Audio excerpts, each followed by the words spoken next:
के साथ ही एक और वाकया हो गया, और वो वाकया ये हो गया कि हूतीज ने अमेरिकन ड्रोन गिरा दिया। सही। ठीक है।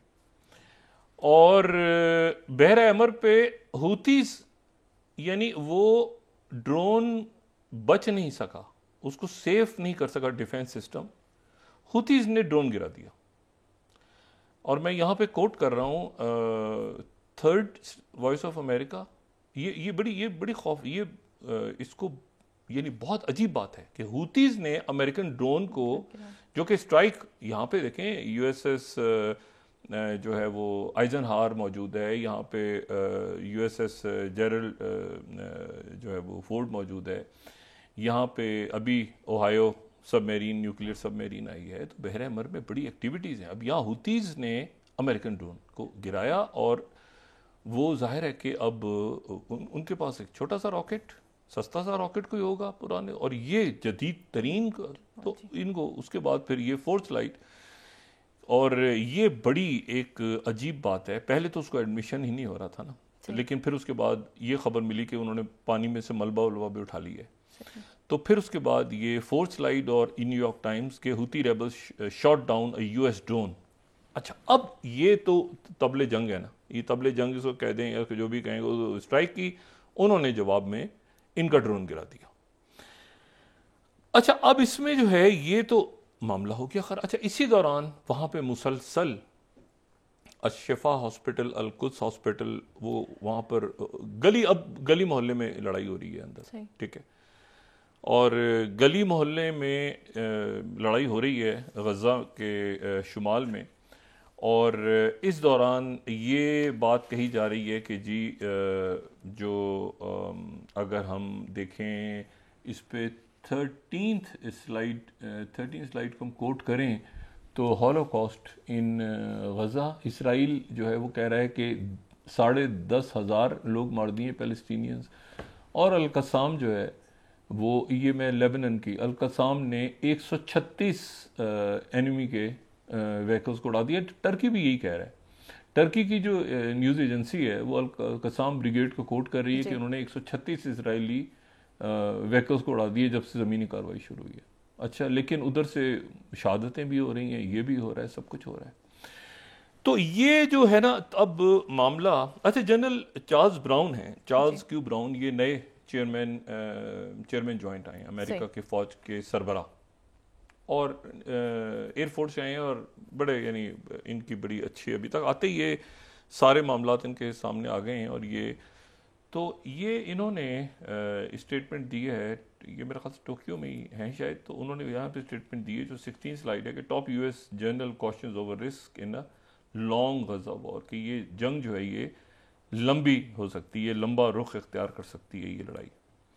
अच्छा, अब इसराइल, मुझे नहीं पता कि ये एक साथ अटैक हुआ है, लेकिन पेंटागन कह रहा है कि हमने अलग किया है, ये इसराइल कह रहा है अलग किया है। इन्होंने अपने आपको भी घुसा दिया, लेकिन इसका नेगेटिव असर यह है, जो 18वीं जो टाइम्स ऑफ इसराइल कह रहा है कि इसराइल और US said to kill 12 Iran backed fighters.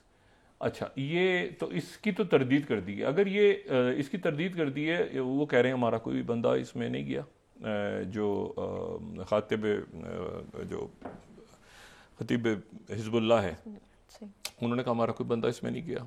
वो इराक में वैसे भी कह रहे हैं कि सीरिया में हुआ है, लेकिन ये है कि उन्होंने, हुतीज ने मिसाइल गिरा दिया, सॉरी ड्रोन गिरा दिया। अच्छा, अब ये जो है ये एक बहुत ही अजीब सी बात है, क्योंकि ये तो इतने ज़्यादा एडवांस मिसाइल्स इनके पास नहीं है जितने के मौजूद हैं हिजबुल्लाह के पास तो बहुत है। हुतीज के पास तो इतना इस किस्म का असला नहीं है। हिजबुल्लाह के पास तो लेबनान में, यानी अगर मैं सिर्फ इसराइली मीडिया को कोट करूँ 9 स्लाइड, तो वो 1.5 लाख कह रहे हैं मिसाइल जो हैं वो इसराइल की तरफ उन्होंने टारगेट किए हुए हैं। ये 9 स्लाइड 1.5 लाख मिसाइल इसराइल के ऊपर उन्होंने टारगेट किए हुए हैं। अच्छा, अब मसला ये है कि ये 1.5 लाख, यानी उसमें आप देखें कि कम लेवल के जो रॉकेट है उसने ड्रोन गिरा दिया, तो ये तो तल अवीव के ऊपर 1.5 लाख। अच्छा, अब व्हाट नेक्स्ट, अब क्या होना है? सारी जो नजरें हैं वो 2-3 चीजों पे हैं। एक तो ये है कि विलियम बर्न्स जो डायरेक्टर सीआईए की पहले तो कल तो उनकी मुलाकात हुई थी जनरल सीसी के साथ जी। और जनरल सीसी जो हैं वो इजिप्ट में उन्होंने बड़ा स्ट्रॉन्ग स्टांस लिया हुआ है फ़लस्तीन के हक़ में, फ़लस्तीनियों के हक़ में। लेकिन उनको एक मसला दरपेश है और मसला ये दरपेश है कि अगले महीने मिस्र में इलेक्शन है। सही। ठीक है, दिसंबर में इलेक्शन है मिस्र का, सदारती इलेक्शन। और आज जो है वो मिस्र के इलेक्शन कमीशन ने जो है वो जारी कर दी वहाँ पे हतमी लिस्ट सदारती इंतखाबात में जो जिन लोगों ने हिस्सा लेना है तो उन्होंने हतमी लिस्ट आज जारी कर दी 19 स्लाइड। ठीक है, और फाइनल लिस्ट में हम देखें तो जनरल सीसी मौजूद हैं, फहद जहरान हैं, ये बड़े अच्छा ये सारे के सारे बड़े पावरफुल कैंडिडेट्स हैं। जनरल सीसी के सामने जो कैंडिडेट्स हैं ये बड़े पावरफुल हैं और उसमें हाजिम उमर हैं, फरीद जहरावा हैं, अच्छा अब्दुल सनाब यमामा हैं। ये तमाम जो हैं ये 10 से 12 दिसंबर को इलेक्शन है मिस्र का और मिस्र का पूरा इलेक्शन होने जा रहा है गजा और इसराइल। और बाज़ इश्यूज ऐसे होते हैं ना कि जिसमें मतलब वो उन्हीं के ऊपर इलेक्शन हो रहा है। तो अच्छा अब मैं आता हूँ कि सीआईए के डायरेक्टर पहले उनसे मिले और उनसे उन्होंने कहा कि जी आप यहाँ पे जो है ये संभालें, वो सब उन्होंने इनकार कर दिया। उन्होंने कहा ये गजा वगैरह फ़लस्तीनियों का ही है, ठीक है, इजिप्ट नहीं संभालेगा गजा को, यहाँ फ़लस्तीनी ही आएंगे। बड़ा क्लियर स्टांस उन्होंने लिया इजिप्शियन लीडरशिप ने। लेकिन फिर उसके बाद जो है वो जो सीआईए के डायरेक्टर हैं जो विलियम बर्न्स जो सफारतकार भी रहे, वो कतर आ गए। अच्छा कतर आ गए और कतर आके उनकी कतर के वजीर खारजा और कतर के वजीर खारजा जो कि वजीर आजम भी हैं उनसे मुलाकात हुई। लेकिन दरमियान में एक तीसरा आदमी बैठा हुआ था और तीसरा आदमी जो है उसका नाम था डेविड बार्निया। ठीक है, डेविड बार्निया उसका नाम था। अब आप कहेंगे डेविड बार्निया कौन था? ये डेविड बार्निया जो है ये मोसाद का चीफ। तो यहाँ पर हम कोट करते हैं दोहा न्यूज़ को, 12th स्लाइड। ठीक है, CIA director in Qatar as world rallies to secure pause to release, ये वहाँ से तो ये जो है ये यहाँ पर ये जो मुलाकात है ये मुलाकात बड़ी इम्पॉर्टेंट हो रही है कि जी इस मुलाकात में डायरेक्टर सीआईए अल अरेबिया को भी हम कोट करते हैं। 26वीं स्लाइड, हसास बात है तो इस पे कोट करना जरूरी है। Mossad and CIA chiefs meet Qatar prime minister to discuss hostage release and pause to Gaza attacks. अच्छा अब इस मुलाकात में क्या हुआ? ये तो इन्होंने मुख्तसर डेवलपमेंट हुआ। क्या हुआ? ये है कि एक तो मोसाद के चीफ वैसे ही वहाँ पर उनका बिल्कुल यानी अगर किसी पे सबसे पहले किसी पे मलबा गिरना है तो वो मोसाद के चीफ पे गिरना है कि ये आपने किया क्यों। लेकिन बहरहाल अभी हालात ऐसे हैं कि इस वक्त मोसाद का चीफ तो बिल्कुल ही इस वक्त एक मतलब अजीब सा एक उसकी हैसियत हुई है ना दुनिया के सामने कि कैसे हुआ क्या हुआ। उसने आज उन पे जिम्मा डाल दिया राइटर्स न्यूज़ एजेंसी पे कि इनको पहले से पता था, इनके लोग पहले से तैयार थे। राइटर्स वाले वजाहत करते फिर रहे हैं, वो राइटर्स वाले कह रहे हैं कि ये पागल हो गया, हमारे लोग वहाँ पे मौजूद थे पहले से, जो साफ़ी उन्होंने तस्वीर, कहते नहीं इनको कैसे पता चला, बस हमें बाद में पता चला, इनको पहले पता चल गया, इन्होंने पहले जाके इनके मीडिया के लोगों ने तस्वीरें ताली ये मिले हुए थे। राइटर्स तरदीदें कर रहे हैं, राइटर्स वाले कह रहे हैं खुदा को मानो भाई। अच्छा तो ये जो है ये सठिया गए। अच्छा तो ये 31st स्लाइड राइटर्स को हम चलाएं क्योंकि ये राइटर्स की ये डिनाई कर रहे हैं राइटर्स वाले कि हमें नहीं पता था भाई, हमारा कोई ताल्लुक नहीं।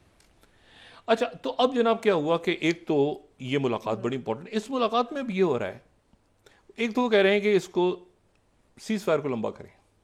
अच्छा अमेरिकन भी कह रहे हैं सीज फायर, अब अमेरिकन भी वो ह्यूमैनिटेरियन एड सीज फायर वो भी कह रहे हैं कि रोकें इसको इधर ही, लेकिन वो ये कह रहे हैं कि रोकें 3 दिन से नहीं ज्यादा, इसको ज्यादा लंबा करें सीज फायर को, और फिर उसके हिसाब से हम थोड़े थोड़े करके यरगमाली छोड़ेंगे इनके बिहेवियर पे कि फिर क्या होता है, फिर क्या हमारे कैदी छोड़ते हैं जेलों से, क्या होता है, ये होता है, हम इतने लड़ना है तो लड़ने, वो तो लड़ रहे हैं हम। ये बड़ी खौफनाक बात है। साथ ही थोड़ी देर पहले, अभी प्रोग्राम शुरू होने से पहले, फिर इलात के अंदर फिर ब्लास्ट हुआ है। यानी जनूबी जो जनूबी इसराइल है, उनकी जो बंदरगाह है जी। इलात, वहाँ पे फिर हूतीज ने मारा है। देखिए, अमेरिकन को इसमें ड्रैग नहीं होना। अमेरिकन अगर इसमें ड्रैग हो गए तो ये मसला ख़राब हो जाएगा। अमेरिकन ने इससे पुल आउट करना है। अमेरिकन की पॉलिसी ही ये होनी चाहिए कि वो इस जंग से अपने आप को बाहर करें, जितनी जल्दी हो सकता है इसे बाहर करें। ये बीबी नेतन्याहू अपने साथ लेके डूब जाएगा उन्हें। ठीक है, बाइडेन का इलेक्शन और ये वो सारा पूरा वो मतलब है कि चाइना उधर बैठ के हंस रहा है और उधर प्यूटिन कह के लगा रहे हैं, और ये सारा इधर इधर जो है ना, ये सकिन हो गए। मिडिल ईस्ट की शायद अमेरिकन को तो बहुत पता है मिडिल ईस्ट का, तो वो इनको यहाँ से बड़ी मुश्किलों से ये जान अपनी छुड़ा के ये कहीं वो ताइवान शाइवान का सोचने लगे थे, तो ये इधर से ये गए तो इधर ये सकिन हो जाएंगे बुरी तरह। ठीक है, अफ्रीका भी फारिग हो गया, ये भी फारिग। दूसरा जो प्रेशर है वो आज प्रेसिडेंट मैक्रोन ने बड़ी ज़बरदस्त आज कॉन्फ्रेंस की है। सही। प्रेसिडेंट मैक्रोन ने, इसराइल उसमें गया नहीं, ये फ्रांस में हुई है। सही। और फ्रांस के सदर मैक्रोन ने जो कॉन्फ्रेंस की है वो फ़लस्तीनियों की इमदाद के लिए, उनकी दुनिया भर की जो एड आ रही है वो अब यूरोप में हुई है। लेकिन उसमें बात क्या निकल के सामने आई है? बात निकल के सामने जो आई है, तो उसमें पहले तो हम गार्डियन को कोट कर देते हैं, एग्जैक्ट जुमला ताकि आ जाए। जी। Macron rejects Israeli plan for safe zone in southern Gaza. पहले तो कहते हैं सदर्न गजा के अंदर कोई सेफ जोन नहीं होगा। सही। ठीक है, ये हो गया पहली बात। दूसरी बात, फ्रांस 24 उनका media, Gaza aid conference presses for ceasefire. वहां से भी जनाब, यूरोप से, इसमें जनाब ईयू की प्रेसिडेंट भी थी, इसमें बाकी यूरोप के मुल्क भी थे, इसमें अरब ममालिक भी थे, इसमें फ़लस्तीन के जो वज़ीर आज़म है उनको भी बुलाया हुआ था, वो भी गए हुए थे। सही। ठीक है, तो ये सारी शख्सियत मौजूद थी और वहां लफ्ज़ इस्तेमाल हुआ सीज फायर। ठीक है, और ये जो है वो, अब ये तो एक बहुत ही अजीब सी बात है, इसके ऊपर बड़ा शदीद ये, अच्छा इसी जुमले को एग्जैक्टली मैं इजरायली मीडिया भी कोट कर रहा है कि western Arab officials gather 28 slide in Paris to discuss Gaza aid and Macron pushes for humanitarian ceasefire. अब ये सीज फायर पे आ गया यूरोप भी, मैक्रोन भी आ गए, मैक्रोन मैटर्स। सही। मशरिक वस्ता के अंदर फ्रांस का बड़ी से है, प्रेसिडेंट मैक्रोन जो है उनकी बात बड़ी सुनी जाती है। ये फ्रांस का असर है बहुत ज़्यादा। एक बहुत बड़ी आबादी ऐसी है जो अभी भी फ्रेंच बोलती है वहाँ पे, कई मुल्कों में।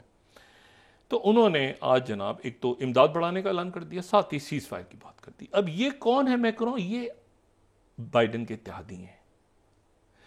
और अभी अच्छा, CIA के चीफ, अब जरा अंदाजा लगाएं कि ये किया क्या हमास ने और ये जो हुआ है सारा, और ये पिछले शहादतें तो हो गई। मैंने कहा ना, ये एक लंबी कहानी अब चलेगी कि ये 10,500 या 11,000 जो शहीद हो गए हैं बच्चे, और ये सारा यरगमा, ऐसे तो वो छोड़ने वाले कि उन्होंने US का ड्रोन गिरा दिए और अमेरिका को उन्होंने सकिन करके उनके बेसिस के ऊपर अटैक, और वो उन्होंने जवाब में F-16 से अटैक कर दिया। और मतलब ये बात ख़राब हो रही है। तो और अभी हिजबुल्लाह तैयार बैठी है। अभी ये हिजबुल्लाह नहीं, हुतीज़ हैं।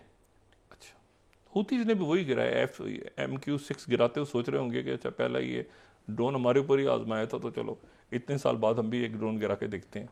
तो ये बड़ी अजीब, मैंने यमन की इसीलिए बताया ना कि हिस्ट्री यमन की है कि पहला स्ट्राइक इधर हुआ था, इन्होंने जवाब में स्ट्राइक किया।